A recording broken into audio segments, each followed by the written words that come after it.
Welcome my dear genius friends. स्वागत है आपका आपकी फेवरेट चैनल बोधी ट्री में। दोस्तों, आज हम कक्षा 10 का गाला असाइनमेंट का पेपर नंबर 1 सॉल्व करने वाले हैं। गाला असाइनमेंट का, बराबर। तो दोस्तों, इसमें हम सभी चीज़ों की चर्चा करेंगे। पूरा पेपर दूंगा मैं आप लोगों को, तो पूरा वीडियो देखिएगा। और वीडियो की शुरुआत में मैं आप लोगों से कहूँगा कि यदि अभी तक आपने चैनल को सब्सक्राइब नहीं किया है तो इसे सब्सक्राइब कर लें, ताकि आपको लेटेस्ट अपडेट्स मिलते रहें। ओके।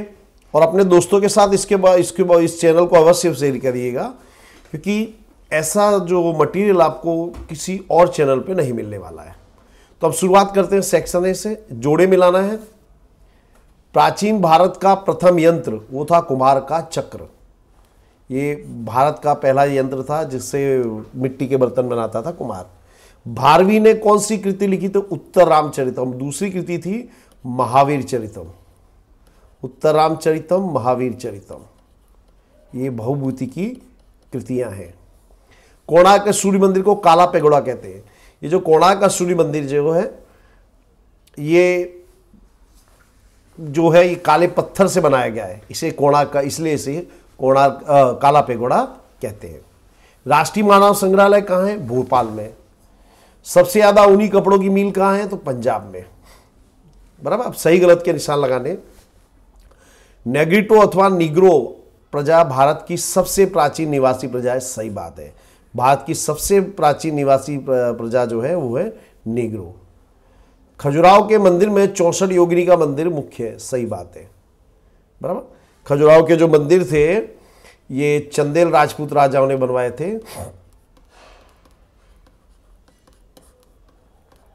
बराबर। अंतर्राष्ट्रीय व्यापार वैश्विक संसाधन है, तो ये गलत है। गुजरात में 4 राष्ट्रीय उद्यान और 3 अभयारण्य है।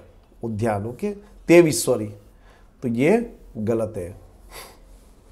भारत में सर्वप्रथम रेलवे 1958 में, 1853 में शुरू हुई थी, और इस जगह थी मुंबई से थाने,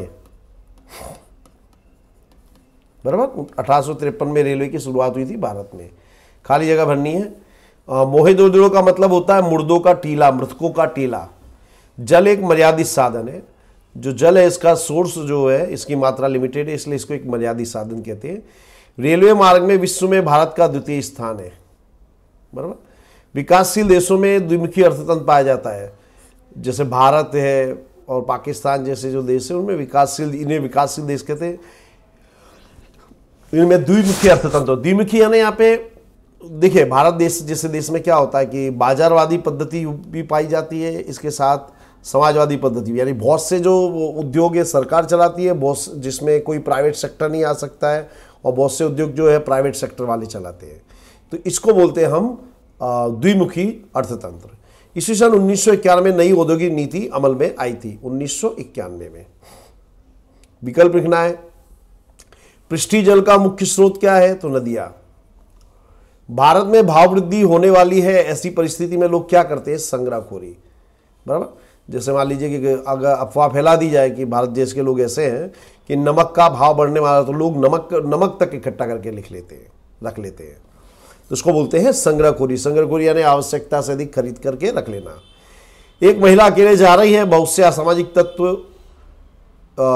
युवक उसे छेड़ने के इरादे से उसे देखते हैं, और महिला नीचे में से कौन सा नंबर डायल करेगी? 181। इसे बोलते हैं अभियम। ये महिलाओं की सुरक्षा के लिए बनाई गई है 181। ये नंबर भी याद रखना।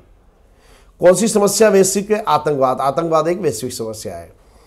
भारतीय समाज में परिवर्तन लाने वाला मुख्य परिबल कौन सा है? तो साक्षरता। साक्षरता के कारण भारतीय समाज जो है वो पूरी तरह से बदल गया है। किस कारण से समग्र पृथ्वी का जीवावरण सौर ऊर्जा धड़कता रहा है? तो सौर ऊर्जा के कारण। क्योंकि जो हमारी जितनी भी ऊर्जा है, हमारी जितने भी ऊर्जा का है, उनका मुख्य स्रोत है सूर्य। अगर सौर ऊर्जा के कारण ही जीवावरण का अस्तित्व है। सूर्य जिस दिन सौर ऊर्जा नहीं मिलेगी, ये पूरा जीवावरण नष्ट हो जाएगा। किसकी नीति ने भारत के आर्थिक औद्योगिक ढांचे की कमर तोड़ दी, तो था ब्रिटिश सत्ता। तो ब्रिटिश यानी अंग्रेजों ने ऐसी व्यवस्था बनाई थी कि भारतीय उद्योग धंधे जो थे वो पूरी तरह से नष्ट हो गए। भारतीय अर्थव्यवस्था में मुद्रा आपूर्ति को कौन बढ़ा या घटा सकता है? तो काम कर सकता है RBI, reserve bank of India. इसे भारत की मध्यस्थ बैंक भी कहते हैं। कई बार पूछा गया है भारत की मध्यस्थ बैंक कौन सी है, तो RBI, reserve bank of India. आतंकवाद किस प्रकार की समस्या है? तो आतंकवाद एक प्रकार की वैश्विक समस्या है। अब ये छोटे प्रश्न है 2 मार्क्स के। प्राकृतिक विरासत में एक अंग भूमि दृश्य का वर्णन कीजिए, परिचय दीजिए।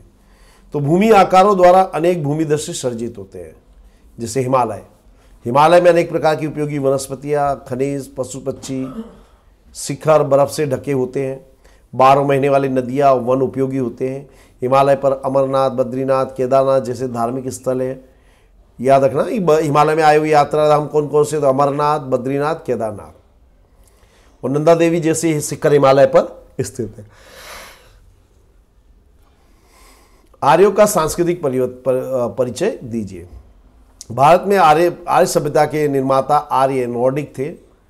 ये भारत में हिंदू आर्य कहलाते थे। वे जिन प्रदेशों में रहते थे उसे आर्यावर्त कहते थे। प्राचीन समय में आर्य जनसंख्या वायव्य भारत में थी। वहां 7 नदियां बहती थी, इसलिए इसे सप्त सिंधु का प्रदेश कहते थे। अन्य समकालीन प्रजाओं में आर्य सबसे ज्यादा विकसित थे। आर्य भरत राजा और भरत जाति के नाम से विशाल प्रदेश भरत भूमि कहलाया, और बाद में ये बन गया भारत, बराबर। और ये जो पूरा हमारा देश था ये भारतवर्ष के रूप में जाना गया। हमारा जो ये जो सब कॉन्टिनेंट यानी उपमहाद्वीप है भारत देश, इसे हम भारतवर्ष के नाम से जानने लगे। आर्य लोग प्रकृति प्रेमी थे। वे वृक्षों, पर्वतों, सूर्य, वायु, नदियों,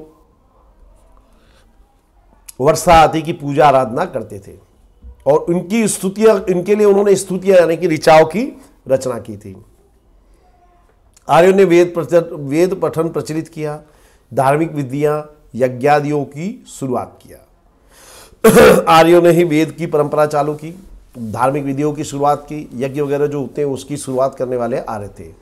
भारत में आई विविध प्रजाओं के साथ आर्यों ने मिश्रित संबंधी संस्कृति का निर्माण किया।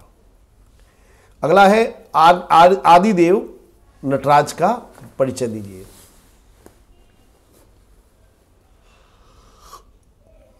तो नृत्य शब्द की व्युत्पत्ति मूल संस्कृत धातु नृत्य, इसका मतलब होता है नृत्य करना पे से हुई है। ये जो संस्कृत शब्द है नृत्य, इसमें से बना है नित्य। नित्य ताल और लय के साथ सौंदर्य की अनुभूति कराने वाला साधन है, यानी इसमें ताल भी लय भी मिलता है और सौंदर्य का इसको प्रकट किया जाता है। नृत्य कला के आदिदेव भगवान शिव नटराज माने जाते हैं और लोक के लिए वो नृत्य स्वर्ग से पृथ्वी पर इस कला को सर्वप्रथम भगवान जो शंकर थे अपने साथ लाए थे, ऐसी हमारी मान्यता है। भारत के शास्त्रीय नृत्य के प्रकारों में भरतनाट्यम, कुचिपुड़ी, कथकली, ओडिसी और मणिपुरी ये मुख्य नृत्य है भारत के। अगला प्रश्न है चांपानेर का परिचय दीजिए। चांपानेर गुजरात के पंचमहाल जिले में हालोल तालुका में है और ये जो पावागढ़ जो आप लोग गए होंगे तो उसकी तलहटी में स्थित है। महमूद बेगड़ा ने चांपानेर को जीतकर कुछ समय के लिए अपनी राजधानी बनाया था। उसका नाम रखा था उसने मोहम्मदाबाद। चांपानेर में मोती मस्जिद, जामा मस्जिद और ऐतिहासिक किला है। चांपानेर की स्थापत्य और ऐतिहासिक महत्व को कारण यूनेस्को ने इसे विश्व विरासत घोषित किया है। विश्व विरासत।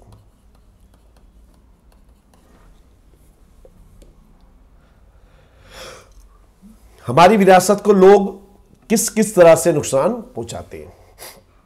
तो विरासत के स्थलों को देखने लोग आते हैं, वे अपने साथ खाने पीने की जो वस्तुएं लाते हैं उसको इधर उधर ही डाल देते कचरा को। लोग स्मारकों पर चित्र बनाते हैं, नाम लिख देते हैं, बराबर, और पान गुटखा खाकर थूकते हैं, जिससे कारण विरासत की जो कीमती विरासत है उसको काफी नुकसान होता है। परिभाषा दीजिए जल संरक्षण। तो मनुष्य द्वारा जल का व्यवस्थापन करना, इसको जल संरक्षण कहते हैं। जल प्लावित क्षेत्र एक प्राकृतिक इकाई है जिसमें नदी, उसकी शाखाओं, उपशाखाओं, जितने क्षेत्र में पानी बहकर आता है उसका समावेश होता है। जल प्लावित यानी जितने एरिया में जल बह रहा है वो जल प्लावित क्षेत्र कहलाएगा। बराबर। अगला प्रश्न है खनिज अर्थात क्या, समझाइए।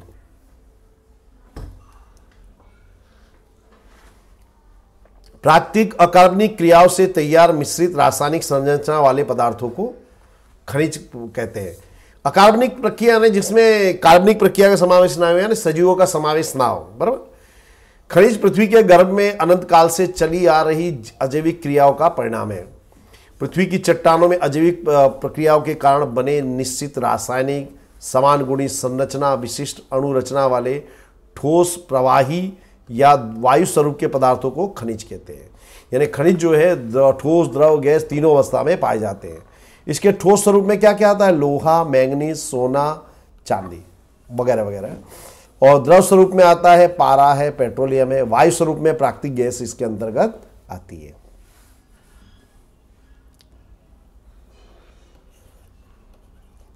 भारत में मैंगनीज किन किन राज्यों में पाया जाता है?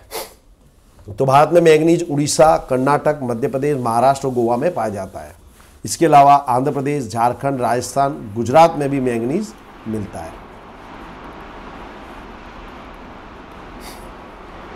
आगे चलते हैं। भारत में रेशमी कपड़ों के उत्पादन की सुदीर्घ परंपरा रही है, समझाइए।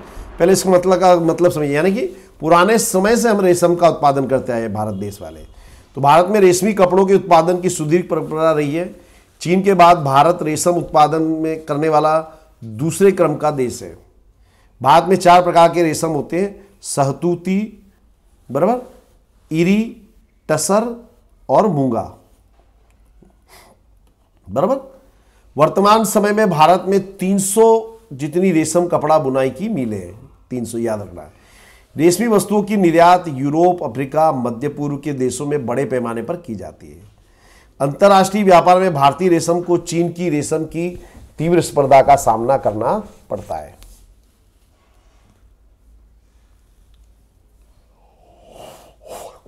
गुणवत्ता मानक संबंधी राष्ट्रीय संस्थाओं की जानकारी दीजिए। तो पहला है इको। ये मार्का साबुन, डिटर्जेंट, कागज, लुब्रिकेटिंग ऑयल, पैकेजिंग मटेरियल, रंग रसायन, पाउडर कोटिंग, बैटरी, सौंदर्य प्रसाधन, लकड़ी के बदले उपयोग वाली वस्तुएं, चमड़ा की और प्लास्टिक की बनावट पर ISI, जिसे अभी बाद में BIS बोल दिया गया है, बराबर, इसके द्वारा दिया जाता है। ये इसका सिंबल है। अगला प्रश्न है गोपुरम स्थापत्य का महत्व बताइए। तो गोपुरम अर्थात दक्षिण भारत के मंदिरों में जो प्रवेश द्वार होता है इसे गोपुरम कहते हैं। ये अर्धगोलाकार होता है। गोपुरम को मजबूत बनाने के लिए उसके नीचे का जो माल है, मंजिल है, ऊर्ध्वाकार बनाया जाता है। बराबर। दक्षिण भारत में पांड्य शासकों ने मंदिर निर्माण को वेगवान बनाया था। उन्होंने मंदिरों के बाहर खड़े दीवारें, 1 मिनट, उन्होंने मंदिरों के बाहर खड़े दीवारें और ऊंचे सुंदर सुशोभित दरवाजों की रचना की थी। इन मंदिरों के दरवाजों के स्थापत्य गोपुरम नाम से पहचाना जाता था। मंदिरों के बदले गोपुरम की कलात्मक सुंदरता की महिमा बढ़ गई थी। तो जो गोपुरम आप दक्षिण भारत में जाओगे दोस्तों तो आपको देखने को मिला वहां बहुत ही शानदार गोपुरम होते हैं।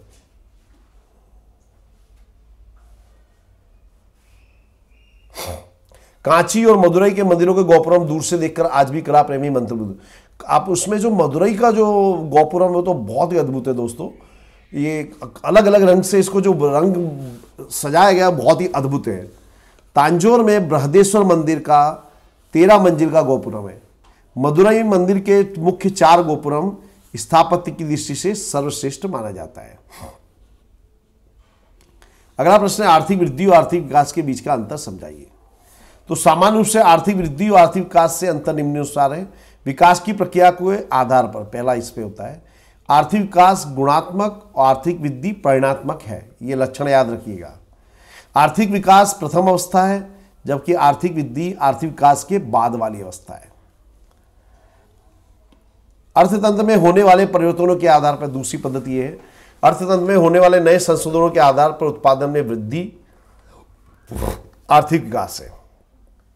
उदाहरण कृषि क्षेत्र में गेहूं, धान जैसी फसलों में नए विचारों की खोज होने से उत्पादन में कई गुना वृद्धि हुई है, यह आर्थिक विकास दर्शाती है। तो दोस्तों, पहले हमारा देश कृषि प्रधान था, फिर भी हम बाहर से अनाज मंगाते थे। फिर हरित क्रांति हुई और हम खुद इंडिपेंडेंट हो गए, बराबर। तो जो उत्पादन में वृद्धि हुई उसको हम आर्थिक विकास कहते हैं। दूसरी, बुआई लायक जमीन में वृद्धि होने से कृषि लायक उत्पादन में वृद्धि होती, इसे आर्थिक वृद्धि कहते हैं। तीसरा है विकसित और विकासशील देशों के संदर्भ में। विकसित और विकासशील देश के संदर्भ में दोनों में अंतर पाया जाता है। विकसित देशों की राष्ट्रीय आय में होता विकास आर्थिक विकास कहलाता है, जबकि विकासशील देशों की राष्ट्रीय आय में होने वाली वृद्धि आर्थिक विकास कहती है। अब परिभाषा है सूखी खेती। तो कम वर्षा वाले क्षेत्र में केवल वर्षा द्वारा ही जो खेती ली जाती है उसे सूखी वर्षी खेती कहते हैं। सॉरी, जायद की फसल, तो गर्मी की ऋतु में जो फसल होती है उसे जायद की फसल कहते हैं। सघन खेती, तो जहां सिंचाई की सुविधा अधिक हो वहां रासायनिक खाद, कीटनाशक, विविध प्रक्रियाओं में कृषि का यंत्रीकरण करके जो फसल खेती की जाती है उसे सघन खेती कहते हैं। तक्षशिला विद्यापीठ की जानकारी दीजिए। तो वर्तमान समय में पाकिस्तान के रावलपिंडी के पश्चिम में तक्षशिला विद्यापीठ था। यह प्राचीन गांधार की राजधानी था। ये विद्यापीठ थी, इसमें 64 कलाओं का शिक्षण दिया जाता था। तो अधिकांश जो विद्यार्थी थे गुरु के आश्रम में रहकर ही विद्या अभ्यास करते थे। भगवान बुद्ध का शिष्य था जिसका नाम था जीवक। इसने आयुर्वेद के पाठ जो थे यहीं से सीखे थे। अर्थशास्त्र के रचयिता जिनको हम कहते हैं कौटिल्य, इनका दूसरा नाम है चाणक्य। इन्होंने पुस्तक लिखी थी अर्थशास्त्र, उन्होंने यहीं पे अध्ययन किया था।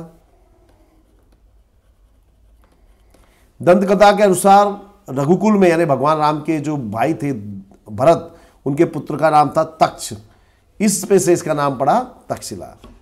शिक्षक चाहे उतने विद्यार्थियों को यहां पढ़ा सकते थे, लेकिन अपने पास शिक्षक 20 के जितने विद्यार्थी ही रखते थे ताकि क्वालिटी एजुकेशन दे सके। चंद्रगुप्त मौर्य के गुरु चाणक्य और खुद चंद्रगुप्त मौर्य ने यहां पर शिक्षण लिया था। अगला प्रश्न है भारत की विविधता में एकता पर टिप्पणी लिखिए। तो विश्व की अति प्राचीन संस्कृति में एक भारतीय संस्कृति समृद्ध और विविधतापूर्ण विरासत वाली है। भारत की विविधता ही विश्व में अनेक उसकी विशिष्ट पहचान बन गई है। विविध जातियों, समूहों, धर्मों, रीति रिवाज, संस्कृतियों, भाषाओं आदि का समन्वय भारत में हुआ है। तो भारत में विविधता होने के कारण यहाँ मिश्र संस्कृति का सर्जन कर सका है। अलग अलग जगह से लोग आए, वो भारत के होकर के रह गए।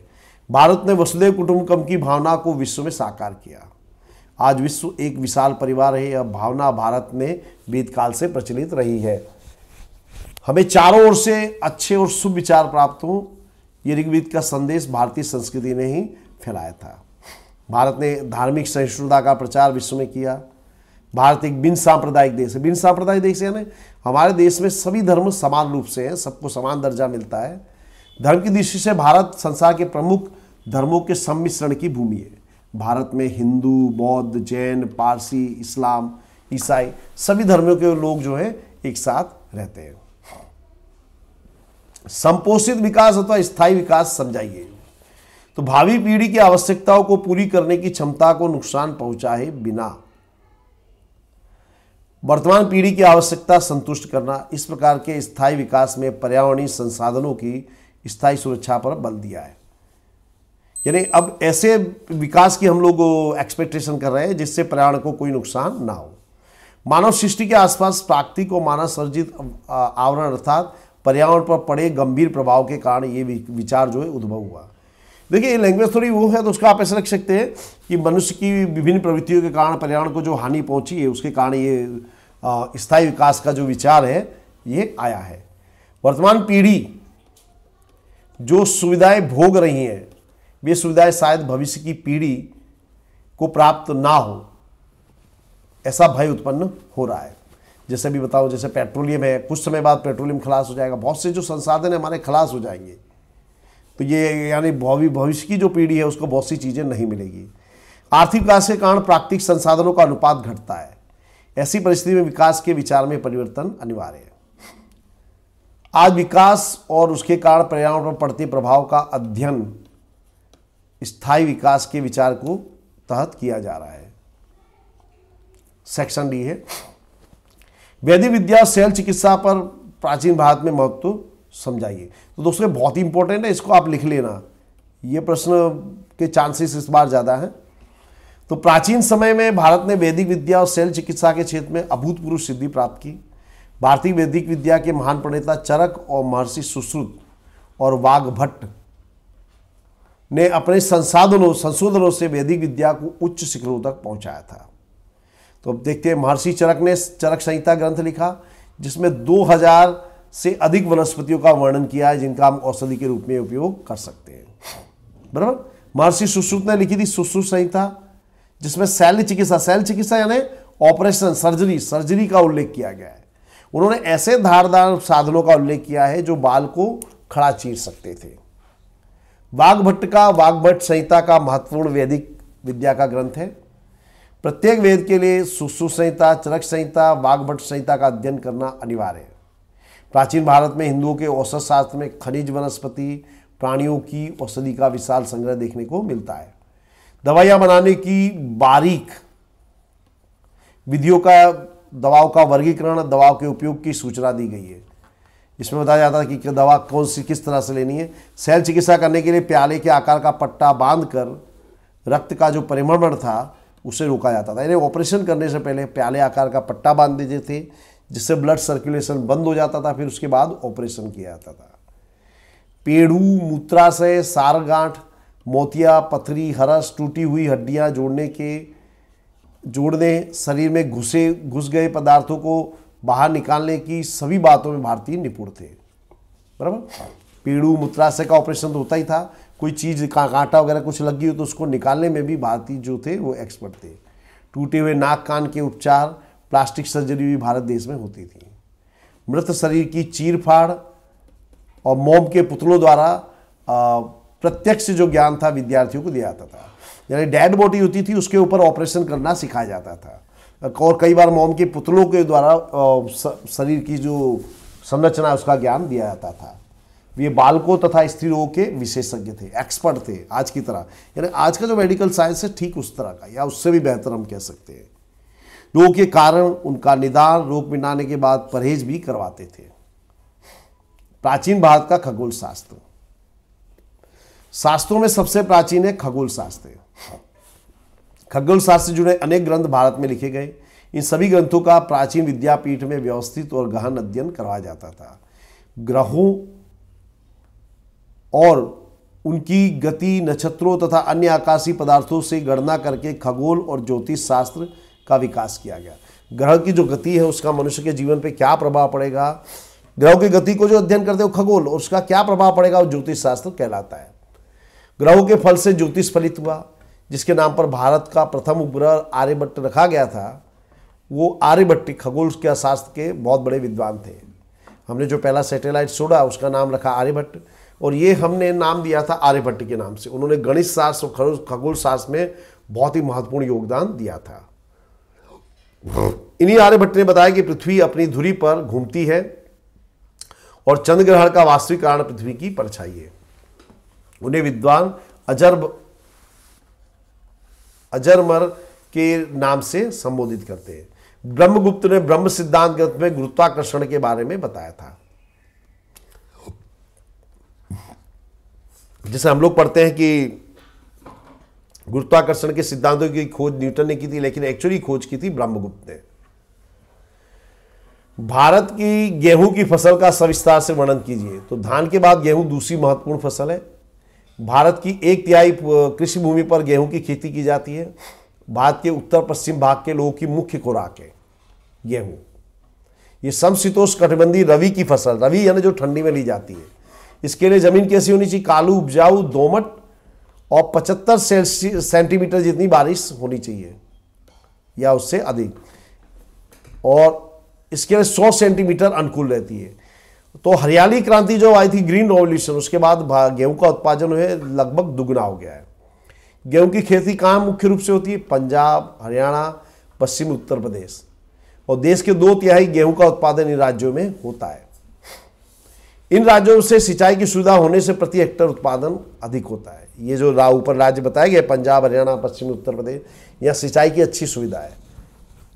पंजाब में नहरों की सुविधा होने से यहाँ गेहूं का उत्पादन अच्छा होता है, इसलिए कहते हैं इसे गेहूं का भंडार। मध्य प्रदेश, राजस्थान, महाराष्ट्र, गुजरात, पश्चिम बंगाल आदि राज्यों में भी गेहूं की बुआई होती है। गुजरात का एक प्रदेश है जिसका नाम है भाल। यहाँ पे गेहूं होता है जिसे बोलते हैं भालिया गेहूं। ये बहुत ही अच्छा गेहूं होता है। और प्रश्न में पूछा जाता है कि गुजरात का कौन सा प्रदेश जो है गेहूं के उत्पादन के प्रसिद्ध है, तो भालिया। गेहूं से रोटी, भाकरी, सेव, हलवा, लापसी, लड्डू, सुखड़ी ये सब बनाया जाता है। लगभग सभी पोषक तत्व हमको गेहूं से मिलते हैं, इसलिए गेहूं को अनाज का राजा कहते हैं। बराबर, ये कारण भी पूछा जाता तो याद रखना ये भी। भारत की तेली फसलों में से एक मूंगफली की जानकारी दीजिए। तो मूंगफली की फसल को काली, कसवाली, दोमट और लावा की रेती मिश्रित पानी ना भरे ऐसी जमीन में उगाया जाता है। 20 से 50 डिग्री तापमान होना चाहिए, बारिश होनी चाहिए 50 से 70 सेंटीमीटर। गुजरात, आंध्र प्रदेश, महाराष्ट्र, तमिलनाडु ये मुख्य उत्पादक राज्य हैं। विश्व में भारत चीन के बाद दूसरे नंबर का उत्पादक देश है। भारत में गुजरात दूसरा राज्य है इसके उत्पादन में। तो दोस्तों यहाँ हमारा ये लेक्चर है आज का, ये पूरा हो रहा है। आई एम श्योर आपको काफ़ी मजा आया होगा। तो ऐसे वीडियो के लिए बने रहिए हमारे साथ। चैनल को लाइक और शेयर अवश्य कीजिएगा। Thank you very much friends, have a very nice day.